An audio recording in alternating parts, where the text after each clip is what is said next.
Hello. This will be the shortened history of atomic weapons of mass destruction. We will cover everything from the discovery of E=mc² to current day nuclear threats and problems. It all began in 1905 when Albert Einstein established that even tiny quantities of mass are equivalent to immense amounts of energy through his equation E=mc². In 1938, Germans Otto Hahn and Fritz Strassmann split inherently unstable uranium atoms by bombarding them with neutrons. The following year, Lise Meitner and Otto Frisch elucidated this process by nuclear fission, in which atomic nuclei are split to create nuclei of lighter elements with neutrons and energy as byproducts. Uranium is the heaviest element found in nature, and more than trace amounts and natural ores contain only two isotopes, uranium-238 and uranium-235. Only uranium-235, which makes up just 0.7% of ores, is fissile, so the uranium must be enriched to remove uranium-238. When bombarded with neutrons, uranium-235 atoms absorb them and become unstable. They split to form two smaller nuclei of other elements and neutrons. Some of the mass is converted to energy in the form of gamma radiation, sorta like Hulk, but if you listen in real life, you'll probably die because it's super strong, and also produces heat. Because only one neutron is needed to trigger fission and two or three are released, a chain reaction can result. This reaction is uncontrolled in an atomic bomb, but tightly controlled in a nuclear reactor. But there were agencies leading up to the Manhattan Project that were first formed in 1939 by President Franklin D. Roosevelt after U.S. intelligence operatives reported that scientists working for Adolf Hitler were already working on a nuclear weapon. First, the Advisory Committee on Uranium was formed, a team of scientists and military officials tasked with researching uranium's potential role as a weapon. Then the Advisory Committee on Uranium's name was changed in 1940 to the National Defense Research Committee before finally being renamed the Office of Scientific Research and Development, or OSRD, in 1941. That same year, following the Japanese attack on Pearl Harbor, President Roosevelt declared that the U.S. would enter World War II and align with Great Britain, France, and Russia to fight against the Germans in Europe and the Japanese in the Pacific Theater. The Army Corps of Engineers joined the OSRD in 1942 with President Roosevelt's approval, and the project officially morphed into a military initiative with scientists serving in a supporting role. The OSRD formed the Manhattan Engineer District in 1942.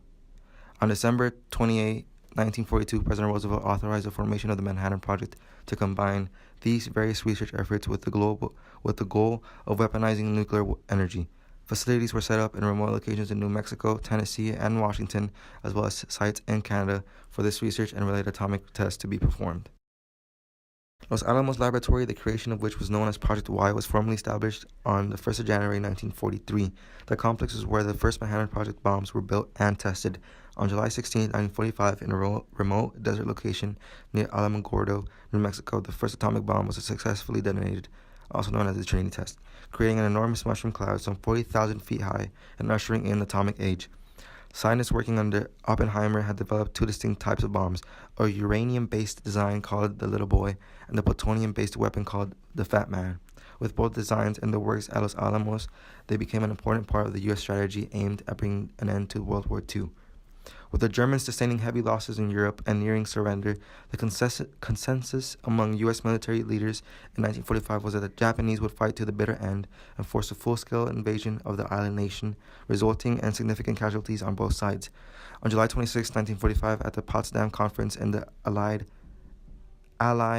occupied city of Potsdam, Germany, the U.S. delivered an ultimatum to Japan: surrender under the terms outlined in the Potsdam Declaration or face utter destruction. As the Potsdam Declaration provided no role for the emperor in Japan's future, the ruler of the island nation was unwilling to accept its terms. Meanwhile, the military leaders of the Manhattan Project had identified Hiroshima, Japan, as an ideal target for an atomic bomb, given its size and the fact that there were no known American prisoners of war in that area. A forcible demonstration of the technology developed in New Mexico was deemed necessary to encourage the Japanese to surrender. With no surrender agreement in place, on August 6, 1945, the Enola Gay bomber plane dropped the as-yet untested Little Boy bomb some 1,900 feet above Hiroshima, causing unprecedented destruction and death over an area of 5 square miles. 3 days later, with still no surrender declared, on August 9th, the Fat Boy bomb was dropped over Nagasaki, the site of a torpedo building plant, destroying more than 3 square miles of the city. The two bombs combined killed more than 140,000 people and leveled the two Japanese cities to the ground. The Japanese informed Washington, which, following Roosevelt's death, was under the new leadership of Harry Truman, of their intention to surrender on August 10th and formally surrendered on August 14th, 1945. With the development of weapons designed to bring about the end of World War II as its stated mission, it's easy to think that the story of the Manhattan Project ends in August 1945. However, that's far from the case. Following the end of the war, the U.S. formed the Atomic Energy Commission to oversee research efforts designed to apply the technologies developed under the Manhattan Project to other fields. Ultimately, in 1964, the President Lyndon B. Johnson put an end to the U.S. government's effective monopoly over nuclear energy by allowing the private ownership of nuclear materials. The nuclear fission technology performed by the Manhattan Project engineers has since become the basis for the development of nuclear reactors for power generators, as well as other innovations including medical imaging systems, for example, MRI machines, and radiation therapies for various forms of cancer. But the use of atomic weapons started a whole other problem, the Cold War. During World War II, the U.S. and the Soviet Union fought together as allies against the Axis powers. However, the relationship between the two nations was a tense one. Americans had long been wary of Soviet communism and concerned about Russia's leader Joseph Stalin's tyrannical, bloodthirsty rule of his own nation. For their part, the Soviets resented the Americans' decades-long refusal to treat the USSR as a legitimate part of the international community, as well as a delayed entry into World War II, which resulted in the deaths of tens of millions of Russians. After the war ended, these grievances ripened into an overwhelming sense of mutual distrust and enmity. Post-war Soviet expansionism in Eastern Europe fueled many Americans' fear of Russian plan to control the world. Meanwhile, the USSR came to resent what they perceived as American officials' bellicist rhetoric, arms buildup, and interventionist approach to international relations. In such a hostile atmosphere, no single party was entirely to blame for the Cold War. In fact, some believed that it was inevitable. By the time World War II ended, most American officials agreed that the best defense against the Soviet threat was a strategy called containment. The containment strategy also provided the rationale for an unprecedented arms buildup in the U.S. In 1950, the Security Council reported, known as NSC 68, had echoed Truman's recommendation that the country use military force to contain communist expansionism everywhere seemed to be occurring. At that, the report called for a fourfold increase in defense spending. In particular, American officials encouraged the development of atomic weapons like the ones that had ended World War II. Thus began the deadliest arms race. In 1949, the Soviets tested an atomic bomb of their own. In response, President Truman announced that the U.S. would build an even more destructive bomb, the hydrogen bomb, or super bomb. Stalin followed suit.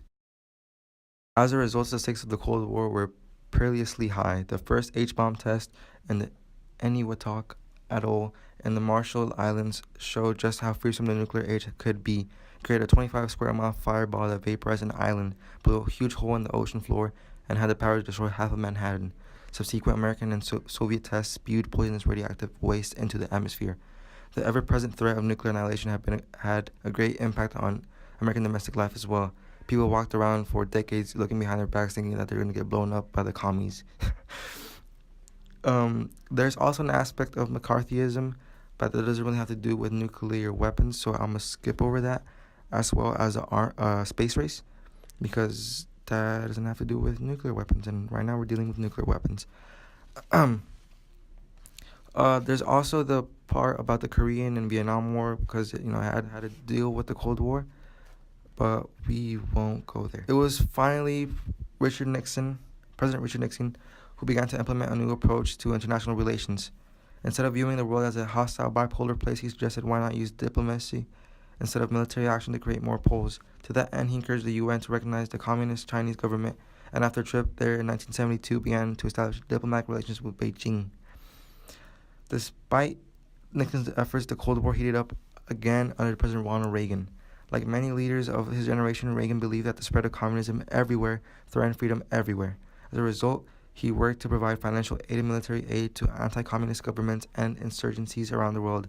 This policy, particularly as it applied in the developing world in places like Grenada and El Salvador, was known as the Reagan Doctrine. Even as Reagan fought communism in Central America, however, the Soviet Union was disintegrating.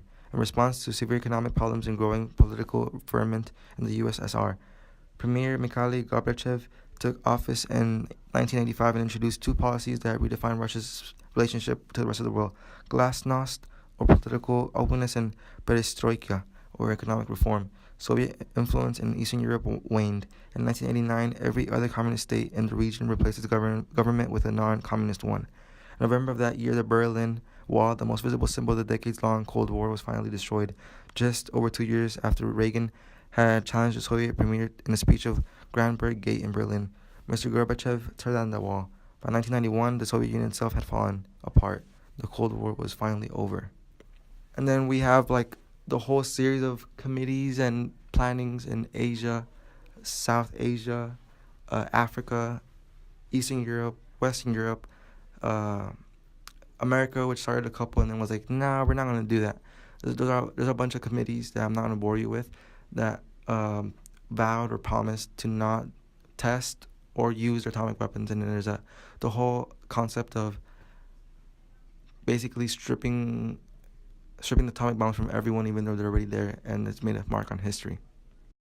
While up to 9 nations have nuclear weapons, 187 other have pledged not to manufacture them. 20 countries such as Switzerland, Brazil, Argentina, Canada, and South Africa once had programs but no longer do. Thank you for listening. I try to make this as condensed as I could.